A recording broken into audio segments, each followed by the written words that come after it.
d'enquête sur le détournement de 22 759 000 gourdes pour la période allant de janvier 2021 à janvier 2022 à l'électricité d'Haïti, rapport d'enquête sur le patrimoine de l'ex-ministre de la Planification et de la Coopération externe, Aviol-Fleuran, rapport d'enquête sur les suspicions d'enrichissement illicite reprochées à Mme Marianta Méronet, responsable du centre de réception de livraison de documents d'identité CRLDI de Pétionville, de la direction de l'immigration et de l'émigration, rapport d'enquête sur le décaissement de plus de 22 millions de gourdes par l'Office national d'assurance vieillesse à la demande de l'ancien ministre des Affaires sociales et du Travail, M.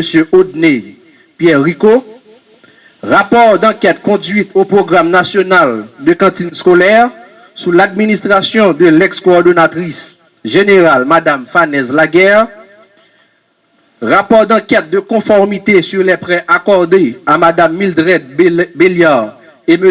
Jacques Loture par l'Office national d'assurance vieillesse, et rapport d'enquête relatif au détournement du carburant au sein du service national de gestion des résidus solides. S'agissant de l'ensemble des diplomates, c'est d'abord Gilles Stéphane, consul au consulat général d'Haïti à Miami. Léon Charles, ambassadeur représentant Haïti permanent AI d'Haïti auprès de l'organisation des Américains. Jean-Yves Rodi, ambassadeur d'Haïti au Mexique. Jean-Josué Jean, ambassadeur d'Haïti en France. Rockefeller Jules Samuel, consul au consulat d'Haïti à Paris. Bataille France, Haïti en Allemagne. Benoît Leslie, ambassadeur d'Haïti au Vietnam. Lamure Régine, ambassadeur d'Haïti à Cuba. François Wedlin, ambassadeur d'Haïti au Chili. François Guerrier, consul au consulat d'Haïti à Darabong. Sager Walfo, consul au consulat général d'Haïti à Aruba. Jean-Pierre Garvey, ambassadeur d'Haïti en République dominicaine. Et enfin, Jean-Philippe Ricardo Ralph, consulat d'Haïti à Orlando.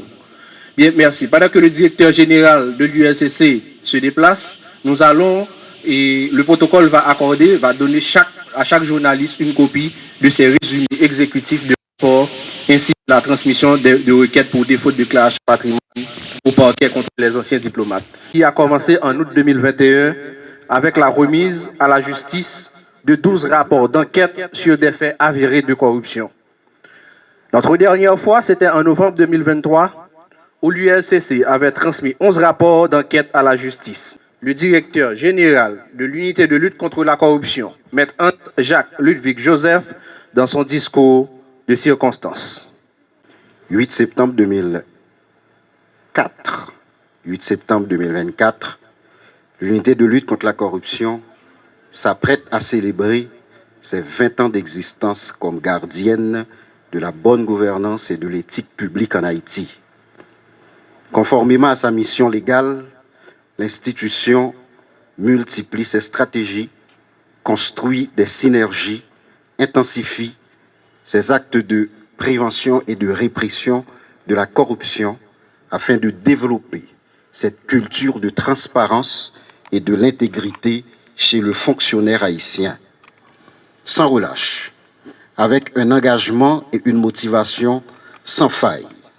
Mes enquêteurs, en dépit de la situation délétère et des conditions générales peu encourageantes, persistent avec constance dans l'exécution de leurs responsabilités républicaines. Le projet que nous portons et que nous entendons exécuter envers et contre tous est celui d'assainir, de nettoyer l'administration publique en extrayant l'ivraie du bon grain ou l'indésirable de l'ensemble vertueux. Aujourd'hui encore, l'UNCC assume sa part de responsabilité avec courage et transcendance, en transmettant à la justice 7 rapports d'enquête sur des faits avérés de corruption. Ces résultats issus de plusieurs mois, voire d'années d'investigation, mettent en lumière l'immensité des défis et le degré de porosité et de fébrilité de nos garde-fous institutionnels.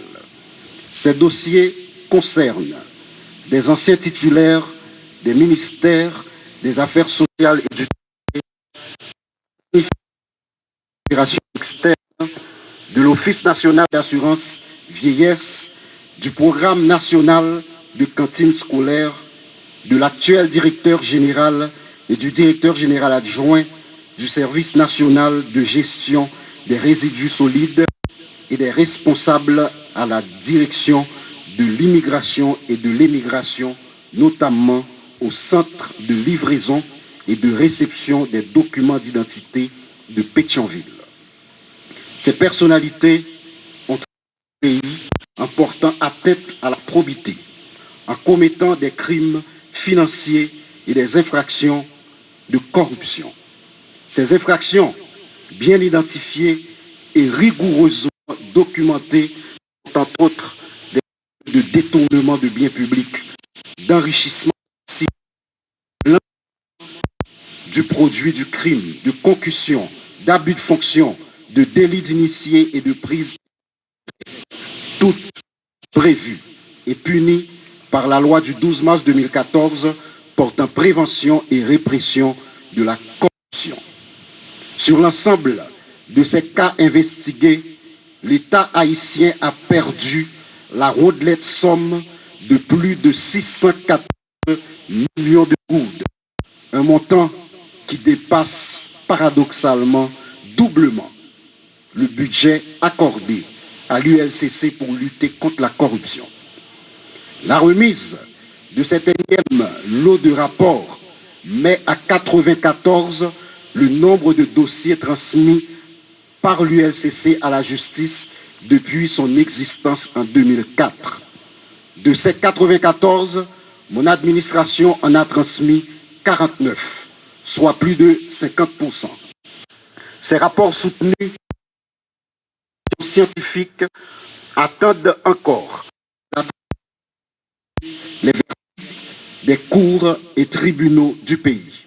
Je rappelle que les juges doivent décider en toute indépendance, en priorisant l'intérêt général, en s'efforçant de résister aux forces occultes détentrices d'avoirs importants issus des actes de corruption qu'ils sont tenus de réprimer. Dans cet esprit, je veux saluer la récente publication par le Conseil supérieur du pouvoir judiciaire du guide de déontologie du magistrat. La justice, à cette phase, doit aider. J'en profite pour souligner à l'encre forte le travail de certains magistrats qui ne transigent pas dans les dossiers de corruption soumis à leur examen et qui assument avec un courage exemplaire en dépit des manquements et des faibles moyens en défaut.